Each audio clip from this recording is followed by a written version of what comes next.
여러분 안녕하십니까? 미국에서 보는 한국 강희신입니다. 이번 주에는 많은 한국 분들이 알고 계시는 것 같으면서도 어느 한순간이라도 제대로 접하시기는 조금 힘들었을 그럴 이슈요. 다 알고 있는 것 같은데 막상 겉으로만 알고 있더라. 물론 오늘 제가 지금 전해드리는 내용이 어, 완전하게 그 부분에 대해서 정리가 된다고 볼 수는 없지만 그런 내용이 있고요. 그리고 여러 가지 북한과 관련해서 쭉 전해드리면서 뭐 삼성 얘기도 있고요. 일본과의 지금 외교 분쟁 때문에 일어난 어떠한 경제적인 보복 조치, 그리고 마지막에는 지금 트럼프 행정부의 북한 정책이 어디에 있는가, 내셔널 리뷰라는 그 잡지의 전문가 기고문을 통해서 전해드리겠습니다. 먼저 제일 앞에 여러분들께 보도해드리고 싶은 것은 이번 주 뉴욕타임스가 전했는데 저도 여러분들께 전해드리지 못했고 한국의 언론에서도 이 내용을 번역한 것 같지는 않습니다. 요즘 하도 여러 가지 이슈가 많기 때문에, 그리고 사람들이 뭐 진실 화해를 위한 과거사 정리위원회라고 있었죠. 노무현 대통령 시절에.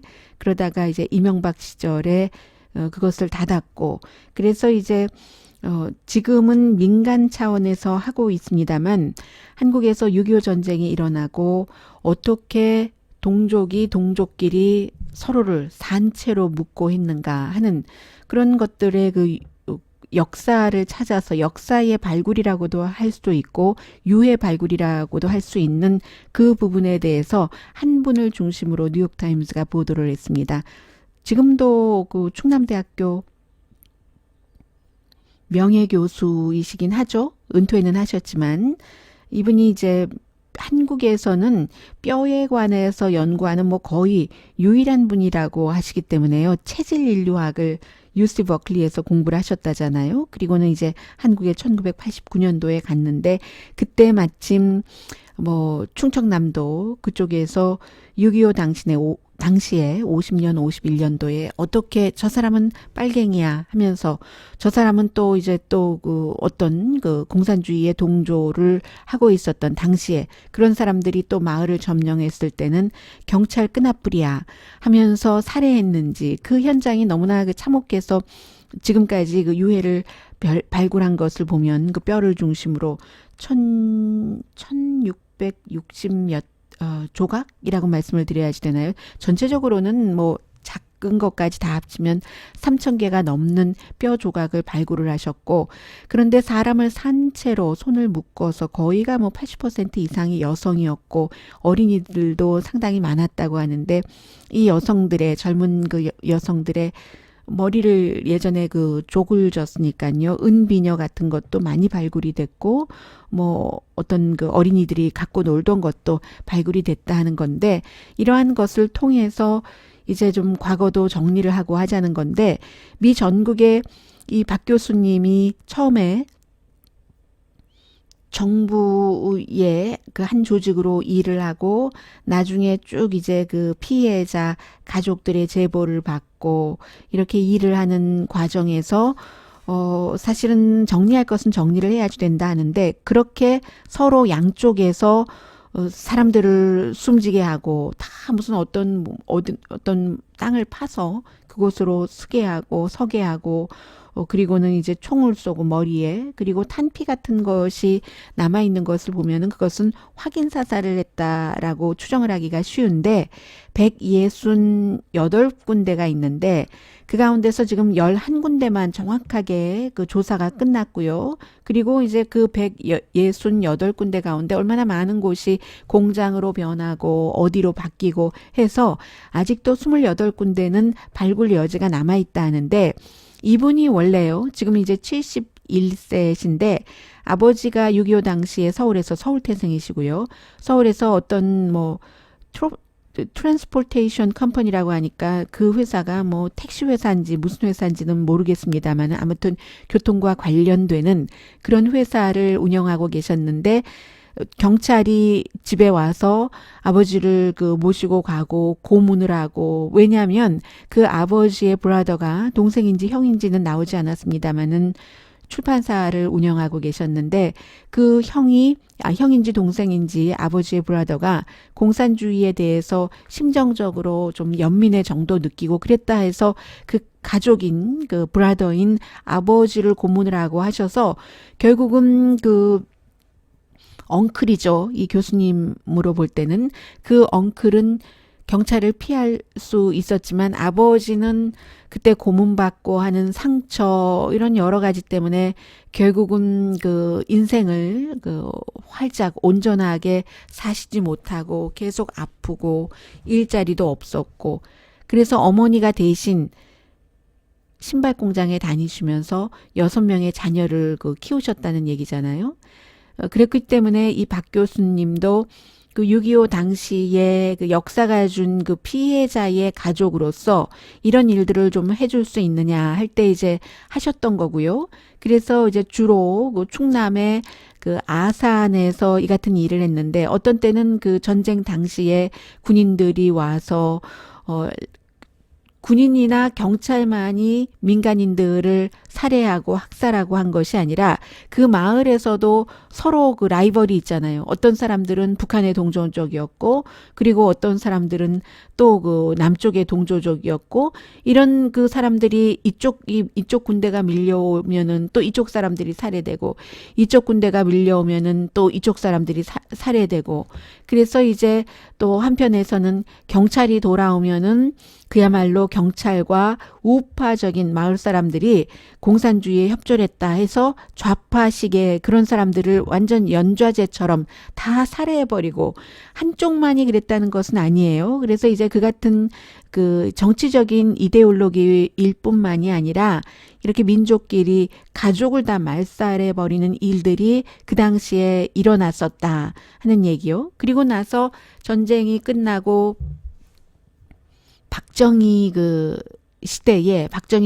독재 시대에 그 군사 독재자들이라고 표현을 하고 있습니다. 이 뉴욕타임스는요. 최상훈 기자가 쓴 기사인데 그 뒤로도 많이 이어졌으니까요.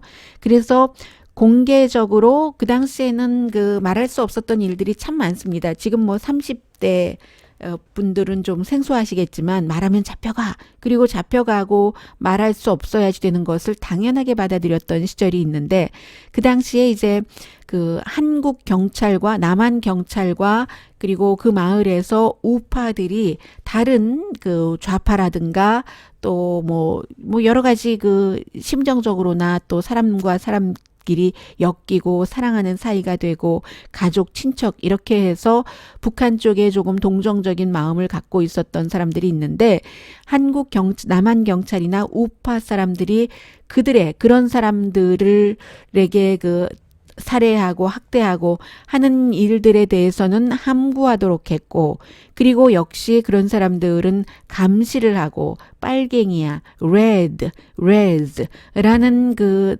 레이블을 딱 그 붙여 있었다 한다는 거죠.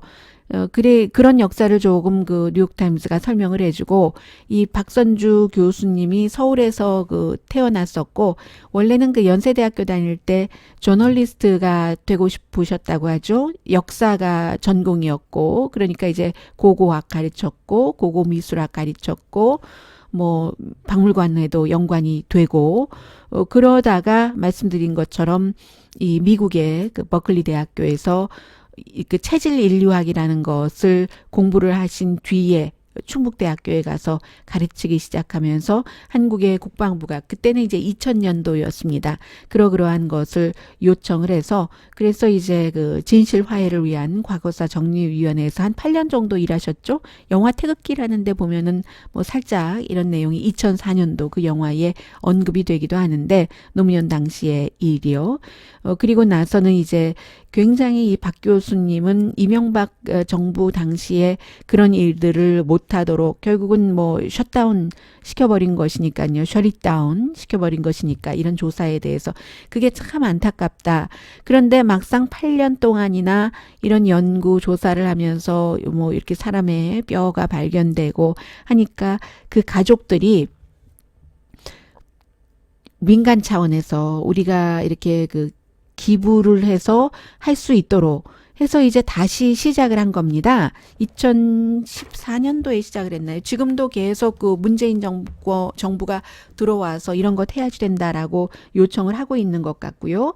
박 교수님이 이제 그 일반인들이 우리가 다 그 기금을 모으고 해서 이 일을 계속 추진을 해 주십시오 하고 요청을 했었을 때는 이미 그 은퇴를 하셨어요. 은퇴를 하셨고 이 박 교수님의 가족들이 전부 미국에 살고 계시거든요. 이 워싱턴 DC에 와이프가 살고 계시고 해서 그 전에 와이프에게 5년만 더 기다려 달라고 내가 이 일을 마치고 가겠다고 했는데 또 5년이 더 걸릴지 지금 2년은 지났다는 거예요. 그런데도 아직 갈 길은 멀고 또 박 교수님의 자녀분들은 미국에서 자랐고 또 미국 시민권자이기 때문에 한 분은 아드님은 아마 그 미국 그 국제개발위원회에서 국제개발국에서 일하고 계시고 따님은 뭐 백악관에서 일을 한 뒤에 지금 소프트웨어 컴퍼니에서 일을 하고 계시답니다. 그래서 지금 와이프에게 또다시 5년만 더 했고 2년이 지나갔는데 언제까지 이런 일을 할 수 있을지 모르겠고 그러나 아직까지도 그 오랜 동안 피해자의 가족들이 사람들에게 레드라는 그 빨갱이라는 그런 그 지적을 받는 것이 두려워서 피해자인 것조차도 말도 못하고 그리고 수많은 사람들이 그 협조하는 것 뭔가 발굴하고 하려면 목격자의 목격담이 그 수십 년 전이기 때문에 기억이 생생하진 않아도 있으면 좋은데 그렇게 할 때 나중에 또 정권이 바뀌면 내가 어떠한 그 나쁜 처우를 받을까 해서 그런 모든 것들도 어려운 일이다.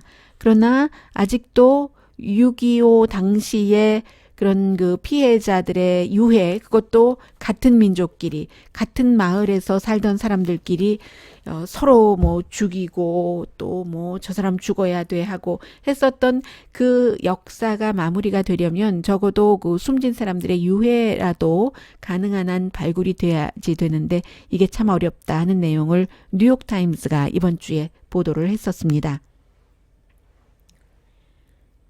그리고 어제 그 오토 원비어 학생의 부모님들이 이 오토 원비어 학생이 북한에 가서 뭔가 그 북한 뜻에 맞지 않았다 하는 이유로 억류돼 있다가 억류되고 이제 이미 그 초반부에 의식불명 상태였었던 것 같고 어떤 순간부터 뭐 당연히 북한의 그 좀 직급이 높은 사람들도 알았을 테고 나중에 조셉 윤이라는 그 코리안 아메리칸 국무부의 대북대사가 이 오토 원비어를 데려오기 위해서 북한에 지금 이제 최선희 씨 많이 높아졌죠. 그 당시에도 북한 외무성에서 일을 했으니까요. 그런 것을 알렸을 때야 이제 오토 원비어의 상태를 알았다. 그래서 이제 그 오토 원비어를 미국 의사를 대동을 해서 북한에 가서 데리고 왔잖아요.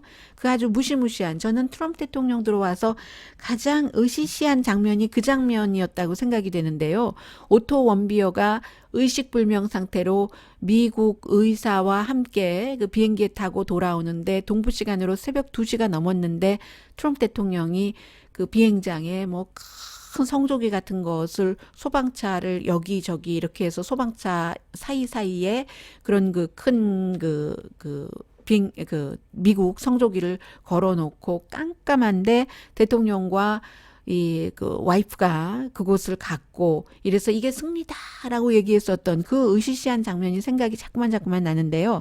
그 오토 원비어의 부모가 결국은 우리 아들을 북한이 죽게 했다. 따라서 500밀리언이니까 5억 달러 배상을 해라. 라는 것이 결국은 그 법원의 판결로 나왔고 그러기 위해서 지금 최근에 그 북한이 여러 가지 미국도 트럼프 대통령 자신도 강하게 한다 하면서 어느 정도는 좀 풀어주고 있는 것 같고요. 북한이 다른 나라와 거래를 할 때 이게 이제 유엔 제재 위반이다 해서 이제 미국이 압류한 배도 있고 하잖아요. 그 배를 본인들에게 그 돈을 받으려고 해서 그렇게 했어요. 이 부모가 부자거든요. 이 부모도 이제 그 북한 이슈를 북한이 그렇게 잔혹하다 우리 아들을 숨지게 했다. 우리 아들뿐만이 아니라 수많은 북한인들이 북한 정권에 의해서 압박을 받고 있다는 것을 알리기 위한 그 부모 잃은 아니 자식이 잃은 부모로서의 어떤 행동인 거죠. 그래서 이제 그런 그 배에 이렇게 압류를 해서 이 그 5억 달러를 북한은 지불을 해야지 된다. 이런 뉴스가 있었고요. 그리고 이제 호주 학생을 북한이 며칠 동안 그 억류하고 있다 결국은 그 풀어줬는데 이 호주 학생이 29살 평양의 김일성 대학에서 뭐 한국학을 공부하고 있었고 한국어도 뭐 거의 완벽하다고 하죠. 글쎄요, 그 미국 사람이 완벽하다고 하는 것과 한국에서 태어나서 한국에서 오래 살았다면 29살이니까 그 정도로 완벽하게 하는 29살과 차이가 있는 게 당연하겠습니다만 어쨌든 한국말이 완벽하다고 나옵니다. 알렉스 세글레이. 이 사람이 북한에서 풀어주면서 본인이 다 자백을 했기 때문에 우리가 인도주의적인 그 관용을 보여줘서 뭐 돌려보내준다 가족에게로 했는데 북한에서 주장하고 있는 것은 북한에 있으면서 평양에 대해서 아주 그 나쁘게 선동을 하고 평양을 뭐 스파잉을 했고 그랬다는 거예요. 그래서 이제 일주일 동안 억류를 했다가 이제 이 사람이 용서를 빈 뒤에 추방을 했는데 건강 좋은 것 같고요. 일본에 그 도착해서 보니까 본인은 자세하게 얘기하지 않는데 말하자면 북한에 대해서 평양을 아주 그 나쁘게 그 알렸다는 게 뭐냐면은 이제 이 사람이 NK 뉴스라고 있잖아요. 노스 코리아 뉴스라고 뭐 많은 매체들이 보고 있는데 평양에 있으면서 NK 뉴스에 여러 번 그 글을 썼는데요. 올해 1월부터 4월까지 글을 썼는데 그 글이 정치적인 것과는 전혀 상관없이 평양의 패션 그리고 무슨 앱 아니면 식당 음식 이런 것을 썼다는 얘기거든요. 직접 쓰고 또 이게 문제가 되지 않는다고 판단을 했기 때문에 아마 그 정확하게 이름까지도 냈을 텐데 그러한 것들이 평양 생활을 얘기를 했지 정치를 쓴 게 아니다 하면서 이제 사진과 자료도 다 같이 업로드 시켰고요. 그런데 이제 이것을 북한에서는 평양에 대한 스파이이고 반평양 그 선동이다 하는 이유로 어쨌든 억류했다가 풀어줬습니다. 자, 그런 점이 있었고요. 그리고 이제 제일 이번 주에 중요했었던 것은 한 주일 전에 있었던 김정은 위원장과 트럼프 대통령이 이제 판문점에서 만난 것 이것도 뭐 아사히 신문에 따르면 다 기획됐었던 거다. 먼저 그 북한에서 아주 자랑스럽게 사진으로 알렸었던 김정은 위원장이 그 미국 대통령의 편지를 받았다. 사실은 김정은 위원장이 먼저 보냈었던 것이고요. 트럼프 대통령에게 그것을 보면서 아주 흥미있는 내용이 있기 때문에 심중히 생각해 보겠다. 거기에 이제 이미 DMZ에서 만나자 하는 게 있었다는 것이고 그런 것을 확인을 하기 위해서 트럼프 대통령이 G20 정상회담 참석하면서 일본에서 트위터로 뭐 say hello 하고 한 2분 정도 만나면 좋겠는데 하니까 최선희가 뭐 아무튼 좋다는 그런 식으로 서로 신호를 보내고 그리고는 DMZ에서 만났다는 것 아니겠어요?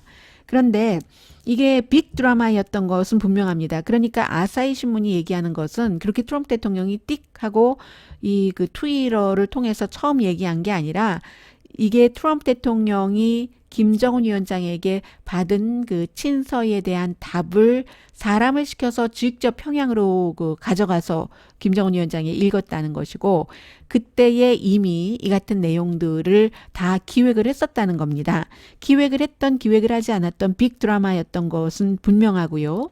그 빅 드라마에 대해서 미국의 군통수권자고 현 대통령이 DMZ까지 가서 북한 땅을 열 발자국 밟고 그리고는 회담까지 뭐 53분인가 했고 전체적으로 한 80분 김정은 위원장과 트럼프 대통령이 같이 있었고 하는 것 이것을 지금 한국의 문재인 대통령은 진정한 평화로 가는 길이다라고 얘기를 하고 있고 미국에서도 그 많은 전문가들은 어쨌든 이게 큰 그 진전 역사인 것만은 분명하다고 인정을 합니다. 그러나 이로써 비핵화는 죽었다. 스몰 딜만이 남았다. 왜냐하면 DMZ에 가서 비핵화에 대한 B자도 말도 하지 않았고 이제는 북한이 완전한 핵을 포기하는 것을 기대하는 게 아니라 그저 뭐 어느 정도 포기하면서 미국도 지원을 하고 그런 정도의 스몰 딜로 가는 것이다라고 보는 사람이 현재는 많은 것 같고요.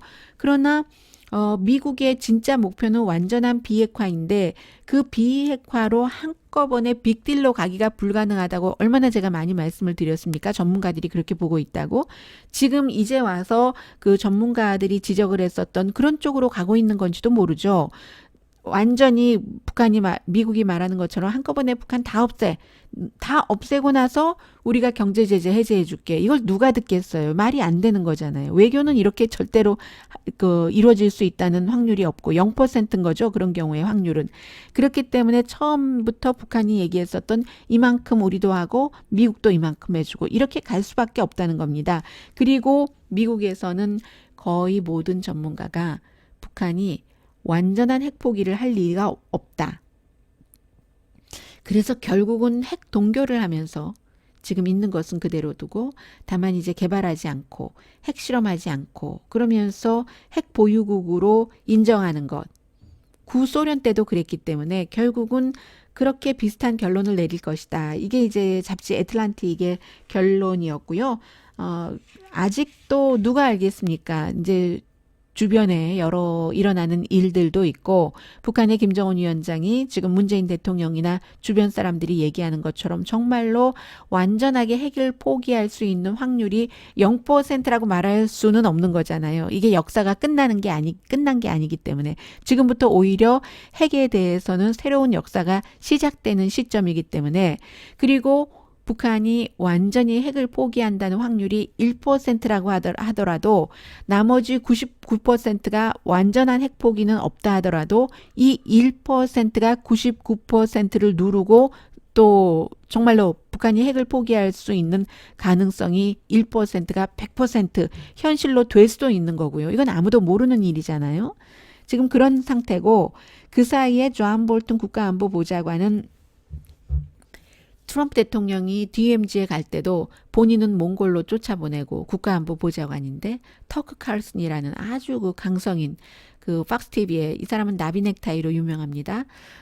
그 진행자를 데리고 갔고 결국은 두 사람의 싸움에서 평소에 잘 싸우는데요. 뭐 촌충이다 회충이다 서로 그렇게 얘기하면서 그랬는데 지금은 트럼프 대통령이 그 터커 칼슨의 말을 들어서 어느 나라 역사에서나 케이블 쇼의 그 진행자 말을 국가안보보좌관보다 국가안보보좌에 있어서 더 많이 듣는 대통령은 아마 그 트럼프 대통령이 아닐까 거의 지금 유일하지 않을까 그런 생각이 들고요. 그래서 현재로서는 터커 칼슨이 대통령을 좌지우지하고 있는 것처럼 보이지만 존 볼튼은 그래 이게 끝이 아니니까 몇 번 더 실수를 해보시지. 북한과의 관계에 있어서도 이란과의 관계에 있어서도 이란 문제도 터커 칼슨 얘기를 듣고 있거든요. 지금 트럼프 대통령이 션 해니티하고 터커 칼슨하고 서로 질투하지 않을지 모르겠어요. 요즘은 션 해니티보다 터커 칼슨과 대통령이 더 가까운 것처럼 보입니다. 그래서 존 볼튼은 좋아. 터커 칼슨 말 듣고 이란도 뭐 공습하지 않았고 북한과도 이런저런 일을 하고 있는데 몇 번 더 당해보시지. 그리고 나면 나의 주장이 맞다는 걸 알게 될지도 몰라. 지금 이런 생각을 하고 있다고 하고요. 그리고 다른 때 같았으면 벌써 몇 번이나 존 볼튼이 베네수엘라 이슈, 이란, 또 북한 문제에서 밀리고 또 존 볼튼이 원하는 대로 되지 않고 했는데 그러면 다른 많은 장관들처럼 트위터로 쫓겨날 수도 있고 그 뒤에는 이제 대통령도 조금 진화해서 그동안 수고는 했다 이 정도 얘기는 하던데요. 어떤 형태로 떨려나갈 수 있을 것 같기도 한데 존 볼튼은 지금 아직은 괜찮거든요. 많은 사람들이 DMZ에서 트럼프 대통령과 김정은 위원장이 만난 직후에는 존 볼튼 백악관에서 이제 그 출근하고 일할 날이 며칠 남지 않았다라고 얘기를 했는데 지금 뭐 일주일 지나갔는데 뭐 괜찮은 것 같아요. 아직은 지금 미국에서는 그런 문제 이게 굉장히 외교적으로 약하다는 문제가 되는 거죠. 이번에 워싱턴 DC에 있는 그 영국 대사가 2017년부터 지금까지 쭉 그 비밀 문서죠. 비밀 외교 문건을 영국으로 보낸 것 보면은 북한 문제나 이란 문제나 트럼프 대통령이 아주 특이하게 하기는 하는데 그게 무능하기도 하고 또 굉장히 백악관에서도 서로 뭐 칼싸움이라고 표현할 수 있을 정도의 내분이 많고 기능이 완전히 망가져서 이 트럼프 대통령이 제대로 좀 덜 충동적이고 말도 좀 뭐 합리적으로 하고 행동도 그렇고 그렇게 되기를 기대하기는 어렵다. 아주 그 무능력하고 또 뭐라고 했던가요? 아무튼 온갖 나쁜 말은 다 써 있습니다. 그럼에도 불구하고 영원히 뭐 대통령에 재선되지 못한다던가 그거는 아닌 것 같다. 이 정도로 그 얘기를 했거든요. 그 정도로 미국의 그 외교 정책이 북한 문제를 포함해서 굉장히 그 망가져 있다 하는 말씀 드리고요. 왜 그렇게 트럼프 대통령은 그 온순할까? 북한의 김정은 위원장에게 월스트리트 저널의 편집장인 제럴드 베이커 씨가 한 얘기입니다. 이상하게도 김정은에게 온순한 트럼프, 뭐 제목 자체도 그렇거든요. 아니 그러면 트럼프 대통령이 평화주의자인가? 이상해. 지금 이상하단 말이야. 이렇게 표현을 하면서 우리가 보통 이제 아마도 할 때 probably라는 얘기를 하잖아요. unprobable. 요즘에 하도 그 북한과 그 김정은 위원장과 트럼프 대통령이 DMZ에서 만난 뒤에 뭐 초현실적이다, surreal이라는 말을 대통령 딸인 이방카부터 안 쓰는 사람이 없는데 이 surreal에 조금 그 비교될 수 있다는 얘기가 unprobable이라고 할 수 있겠죠. 일어날 것 같지 않는 일들이 일어나는 거예요. 근데 특히 너무나 김정은 위원장에게 온순한 트럼프라고 하면서 트럼프 대통령이 지금 이란이나 북한 문제에 대해서 존 볼튼보다 터커 칼슨의 말을 듣고 있는데 터커 칼슨도 고립주의자거든요. 존 볼튼도 말하자면 고립주의자고 본인들이 어떤 뭐를 고립시키자 하는 것도 있지만 사람들이 싫어해요. 이 두 사람들을 주변 사람들이 다 싫어합니다. 오히려 아무튼 그 누가 더 고립됐고 저 사람 이상한 사람이야 소리를 누가 더 많이 듣느냐 시합을 해야지 될 정도의 사람들이 터커 칼슨과 존 볼튼이거든요. 그리고 이제 그 존 볼튼의 수염과 터커 칼슨은 나비 넥타이로 이렇게 그 서로 그 대조가 되기도 하고 뭐 비교가 되기도 하고 하는데 트럼프 대통령이 고립주의자 터커 칼슨 말만 듣고 이게 어찌 보면은 오바마가 만약에 김정은을 도널드 트럼프 대통령이 껴안듯이 이런 형태로 껴안았다면 공화당이 뭐라고 했겠는가? 공화당이 가만히 있었겠어요? 그런데 지금 공화당은 트럼프 대통령이 굉장히 일탈적이어서 다 나쁘다는 얘기가 아닙니다. 항상 북한 문제에 있어서는 끝을 보자고 제가 수없이 말씀드리잖아요. 뭔가 지금 그 공화당에서도 트럼프 대통령이 유권자에게 인기가 있는 것 같으니까 엎드려 있다가 어느 순간에 경제도 나빠지고 인기가 빠져나간다 싶으면 다 배신하고 나갈 거거든요. 그런 경우에 북한 문제가 절대로 미국 양당 정치인과 의회에서 지지를 받지 못하면 해결되지 못하는 부분이 많습니다. 그래서 항상 조심하자고 하고 어느 정도는 상식선에서 이루어져야지 된다는 얘기, 문서화해야지 된다는 얘기를 지금 오늘의 미국에서 계속 드리고 있는 거고요. 오늘의 미국은 뭐 북한을 군사력을 써야지 된다던가 그런 것을 원하는 방송은 아닙니다. 오늘은 뭐 특히 제가 주말이라서 정규 방송도 아니니까 모든 것이 외교적으로 문제를 풀어야지. 아니 왜 북한 정권을 무너뜨린다고 거기다 군사력을 쓰면 무고한 사람들 숨지는 건 다 어떻게 하려고 그래요? 그런 것을 북한은 뭐 북폭해야 된다, 북침해야지 된다라고 얘기하는데 그런 분들이 생명 내놓으세요. 생명 안 내놓으시잖아요. 본인의 생명은 아까우면서 왜 김정은 때문에 주변 사람들이 숨지는 것에 대해서는 그럼에도 불구하고 폭격을 하라고 그러십니까? 굉장히 이상한 권리를 쓰고 계시는 거예요. 그런 분들은 본인의 생명부터 내놓으시기 바랍니다. 아무튼 그래서 월스트리트저널의 편집장은 결론을 알 수가 없다고 얘기를 합니다. 이 제러드 베이커 씨가요. 예측 불가능함에서 나오는 결과를 지켜볼 수밖에 아무것도 할 수 있는 일이 없다는 거예요. 본인이 아시아와 유럽을 최근에 이렇게 다니면서 사람들에게 물어봤더니 미국의 외교 정책에 대해서 타픽에 따라서 다 뭐 조금씩 다른 의견을 내놓기도 하지만 하나에는 전부 동의하더라는 겁니다.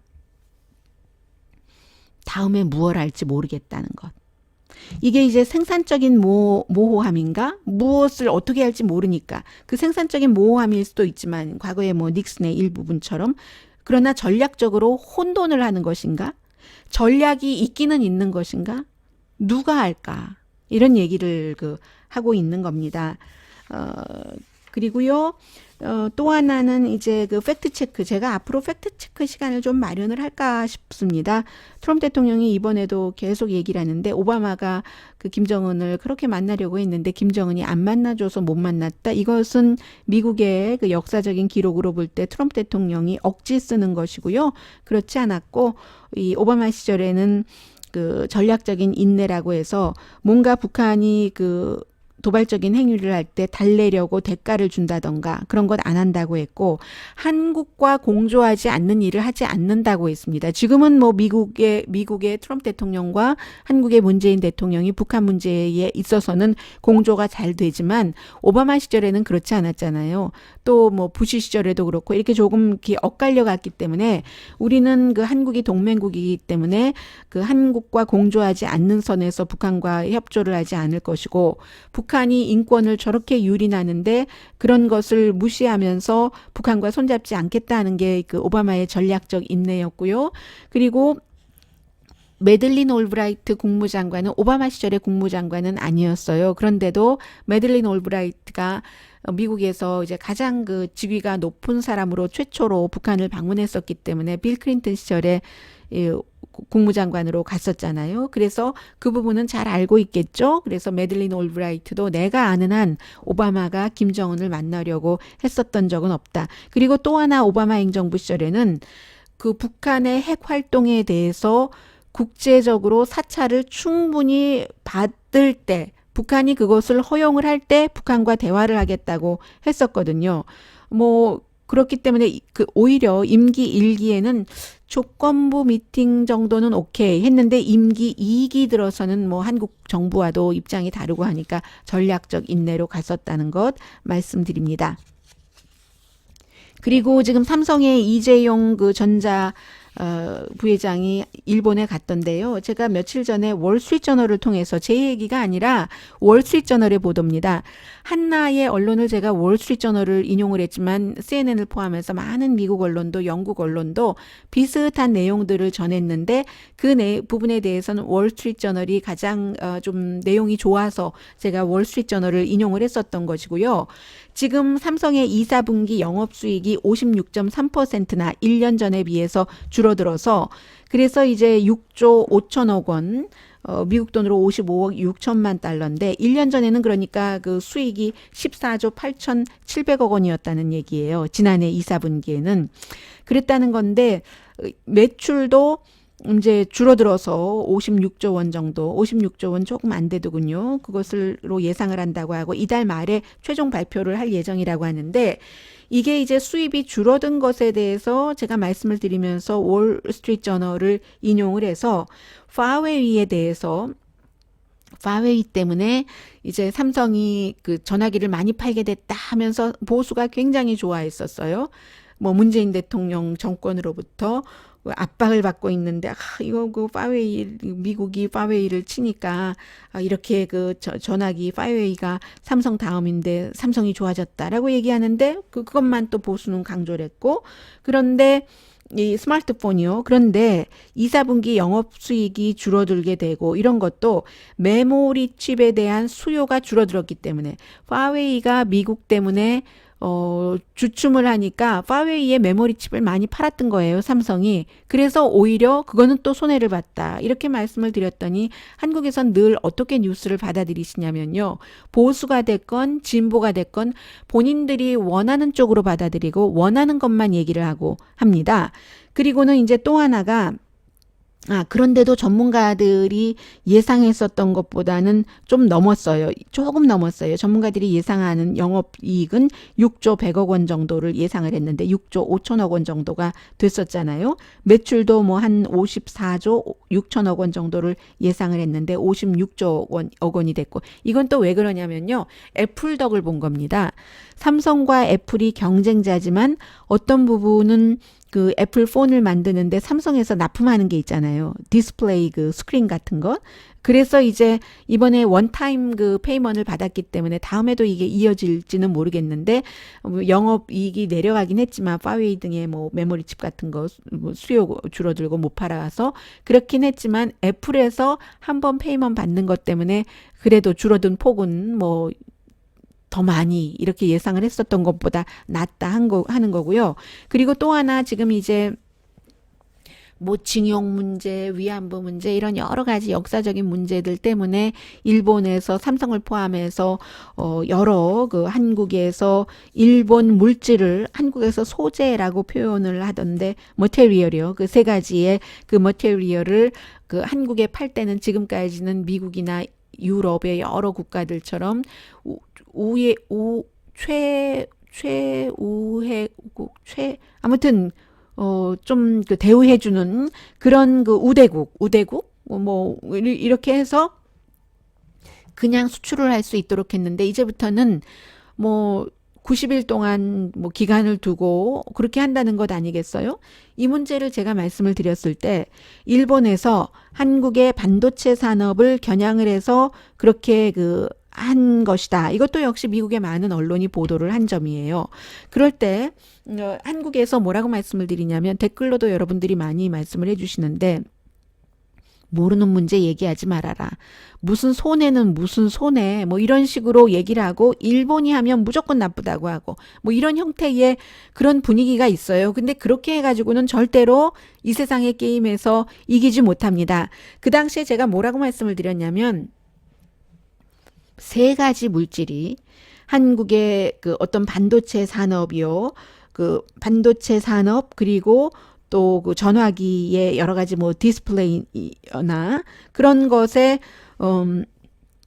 휴대폰 디스플레이와 칩이요. 이런 그 칩에 사용되는 것인데, 이 세 가지 물질이 뭐 이름 잘 모르겠어요. 저는 뭐 써놓기는 했는데 구태여 이름 아실 필요는 없지 않을까요? 무슨 아주 좋고 깨끗하고 무슨 그런 뭐 하이드로젠 뭐 플로이드라든가 포로레스 사이트 뭐 이런 그런 것들, 그런 그 물질이 이제 제대로 한국에서 수입을 하지 못하면, 이게 이제 그 반도체를 겨냥을 한 것이기 때문에 그쪽에 삼성, LG 디스플레이 뭐 아니면 SK 하이닉스 이런 데가 다 피해를 본다는 거잖아요. 그럴 때 일본에서 뭐라고 했냐면, 월스트리트 저널이 보도를 하기를, 미국 대통령을 흉내내고 있다. 그 미국에서 보도하기를, 트럼프 대통령이 뭐 이런저런 관세 붙이고 할 때도 뭐 되지도 않게 그 국가 안보 위협이다. 철강 같은데요. 그렇게 얘기를 했는데, 일본도 국가 안보 위협이라고 했잖아요. 그때 월스트리트 저널에서 보도한 것은 여기까지입니다. 그 이후에 지금 더 나왔지만, 이 같은 물질이 제3국으로 흘러 들어갈 수 있기 때문에, 한국에 수출할 때는. 그래서 그런 이유로 이것을 한국의 우대국 그 지위를 이제는 그 뺀다라고 얘기를 했잖아요. 그럴 때 뭐 한국에서는 보도하기를, 이건 한국을 그럼 우리가 일본이 뭐가 국가 안보 위협에 의해서 수출을 조금 어렵게 한다고 하니까 한국을 그러면 한국이 일본을 스파이한다고 보는 것 아니냐, 이렇게 진보에서 보도를 많이 했었어요. 그런데 그랬던 게 아니고, 일본에서는 제3국의 손으로 그 물질들이 넘어갈 수도 있다. 미국에서 보도할 땐 그랬습니다. 며칠 전에. 그래서 제가 그 보도를 드린 뒤에 많은 분들이 항의를 하셨는데, 결국은 나오잖아요. 아베 신조도 그렇고 관방장관도 그렇고, 그 당시 미국에서 보도할 때는 그저 제3국이라고 했지 북한이라고는 말하지 않았습니다.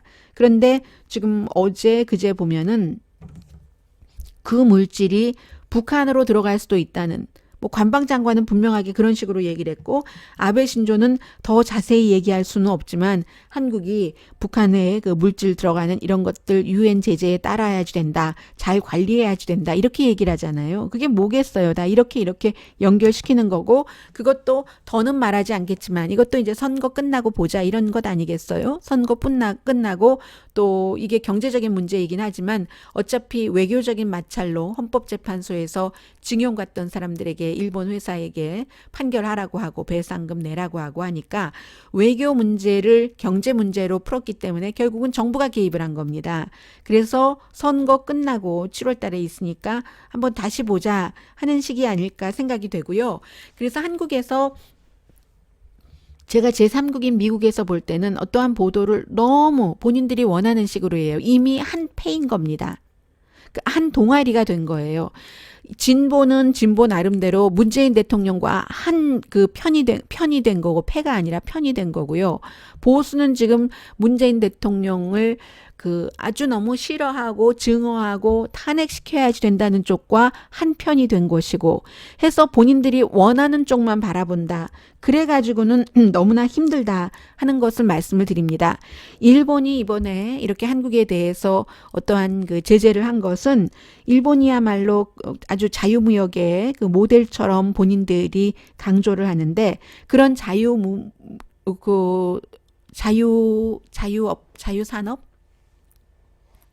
자유시장 경제체제의 모델인 일본이 스스로 세계 그 테크놀로지 공급 체인망을 막아버린 거잖아요. 한국이 반도체, 칩, 뭐 휴대폰, 디스플레이 이런 것을 너무 잘하고 있으니까 일본과 비교할 수 없을 정도로 잘하고 세계 넘버원이잖아요. 반도체 산업에 있어서. 그러니까 한국에서 또 받아가고 하는 것도 많은데 그 공급망을, 체인망을 깨버렸으니까 일본으로서는 G20 정상회담을 하고 불과 이틀 만에 이렇게 한 것이 아주 그 이상한 거죠. 아주 그 이상한 것이라고 할 수 있는 것이고요. 일본으로서도 뭐 일본도 해고 한국도 해입니다. 그러나 당장은 누가 더 피해를 보겠어요? 삼성전자의 이재용 부회장이 왜 일본에 가겠습니까? 당장 그 쓸 이 세 가지 물질이 몇 주일 것밖에 안 남았다는 것 아니겠어요? 그럼 이게 어떻게 되는 거예요? 그래서 항상 좀 문제를 아무리 예뻐도 그렇지 예쁜 자식 더 때리라는 말도 있잖아요. 그런 식으로 좀 제대로 보자 말씀을 드리고 싶고요. 이참에 제가 정규방송 시간에 말씀 안 드렸던 것 하나만 더 전해드리겠습니다. 이번에 DMZ에 가서 트럼프 대통령과 김정은 위원장이 만나고 하는 그 과정에서 트럼프 대통령이 기자들에게 답변을 할 때가 있었습니다. 그 옆에 트럼프 대통령이 왼쪽이었네요. 문재인 대통령이 서 있었고 또 문재인 대통령의 왼쪽에 한국 통역이 서 있었고 트럼프 대통령의 뒤에는 마이크 폼페오 국무장관과 스티브 비건 북한 대북 대표가 있었습니다. 그때 트럼프 대통령이 한 말이 아니 뭐 얼마 전에 북한에서 그 테스트한 거 그 단거리이고 그거 뭐 장거리도 아니고 우린 그거 큰 뭐 중요한 것으로 보지도 않아. 이렇게 트럼프 대통령이 얘기를 했고 그 말을 통역이 그대로 그 문재인 대통령에게 얘기를 했거든요. 그러면 미국은 장거리만 생각을 하고 단거리는 생각하지 않고 아무 상관이 없다는 얘기였는데 그때 단거리는 한국과 일본에는 해가 되는 거잖아요. 한국과 일본에 갈 수 있는 그 미사일이니까. 그런데 트럼프 대통령이 그 말을 할 때 이제 동시에 그 한국말로 문재인 대통령에게 통역을 해줬는데 문재인 대통령이 그 말을 들으면서 여러분들 비디오 찾아보세요. 제 말이 거짓말인가. 웃으면서 고개를 끄덕끄덕 하는 거예요. 대통령이 그 당시에 그렇게 웃으면서 고개를 끄덕끄덕 하는 것이 저는 화가 났습니다. 앞서 말씀드렸지만 저는 북한을 뭐 북폭해야 된다, 북침해야지 된다, 망하게 해야 된다 이렇게 생각하는 사람이 아니거든요. 외교적으로 문제를 풀어야지 된다고 생각하지만 그런 경우에 북한이 지금 원하는 게 남한에서 미군도 다 빼고 물건도 다 빼고 무기도 다 빼고 해야지 된다는 건데 단거리 미사일 그게 무슨 문제가 돼 하는데 한국의 대통령이 거기서 웃으면서 고개를 끄덕끄덕 하고 있는데 제가 화가 안 나겠습니까? 한국 사람으로서. 그런데 아무도 그 지적 안 하던데요. 그래서 이제 제가 오늘 정규 방송이 아니기 때문에 말씀을 드리는 겁니다. 제 의견을 이렇게 확실하게. 친구와 점심을 먹으면서 두 번 얘기를 해봤습니다. 한 명은 남자였고 한 명은 여자였는데 얘기를 했는데 그 사람들이 다 문재인 대통령을 상당히 지지하는 사람들이었던 거예요. 그 사람들에게는 그게 아무렇지도 않은 겁니다. 그러니까 한 사람 얘기가 문재인 대통령이 잘하는 거지. 트럼프 대통령 비위를 맞춰주는 거잖아. 문재인 대통령의 임무의 전부가 트럼프 대통령 비위를 맞추는 겁니까? 아니잖아요. 그렇게 되면 트럼프 대통령도 무시합니다. 문재인 대통령의 기본은 한국 국민의 안전인데 옆에서 미국 대통령이 단거리 미사일 그거 한 게 무슨 상관이냐고 아무 상관이 없다고 하는데 웃으면서 고개를 끄덕끄덕 한 게 그것까지도 문재인 대통령을 지지하는 사람들은 아무렇지도 않은 거예요. 저에게 그러니까 그게 문재인 대통령이 머리가 좋은 거지라고 얘기를 했고 또 다른 그 친구와도 제가 월남국수를 먹으면서 얘기를 했는데 마찬가지 얘기를 한 거예요. 그게 그 북한이 그거를 왜 남한에 쓰겠어요? 뭐 이런 식으로요. 남한에 쓰지도 않고 이미 북한의 목표는 미국이지 남한이 아니라는 얘기입니다. 그런데요. 모든 그 힘의 균형은 억제력은 그게 비슷할 때 오는 겁니다. 이제 남한은 이미 핵이 없고 현재로서 핵이 없고 또 트럼프 대통령은 돈 많이 드니까 언제든지 또 미군을 빼나가게 하겠다고도 하고 그러기가 정상적인 사고로는 힘들지만 미국의 이익으로 볼 때. 그러나 트럼프 대통령은 그렇겠다고도 얘기를 하고 이미 아주 중요한 많은 군사 훈련 자체가 없어지거나 중단되거나 축소되거나 이름이 바뀌었거나 이렇게 돼 있고 하기 때문에 한국 대통령으로서 미국 대통령이 단거리 미사일 그런 거 발사하는 게 뭐가 문제야? 아무 문제 아니야 하는데 웃으면서 고개를 끄덕끄덕 그 클립 한번 찾아보세요. 그런 것은 옳지 않다. 그리고 아무리 문재인 대통령을 지지하시는 분이라면 그렇기 때문에 더 문재인 대통령의 그 행위와 웃음은 경솔했습니다라고 얘기를 할 수 있어야지 된다. 이게 이제 제 생각이고요. 내셔널 리뷰라는 잡지에 실린 아주 간단한 내용 하나 전해드립니다.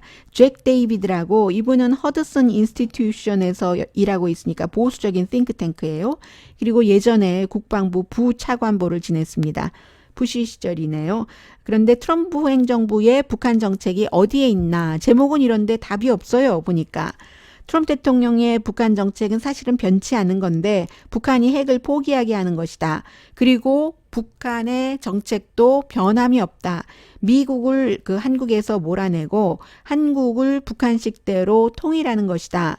그래서 이제 장거리 테스트를 안 하면서 이건 이제 트럼프 대통령이 원하는 거잖아요. 트럼프 대통령 미국에 다다를 수 있는 장거리 핵 테스트 하면 큰일 나잖아요. 선거에서.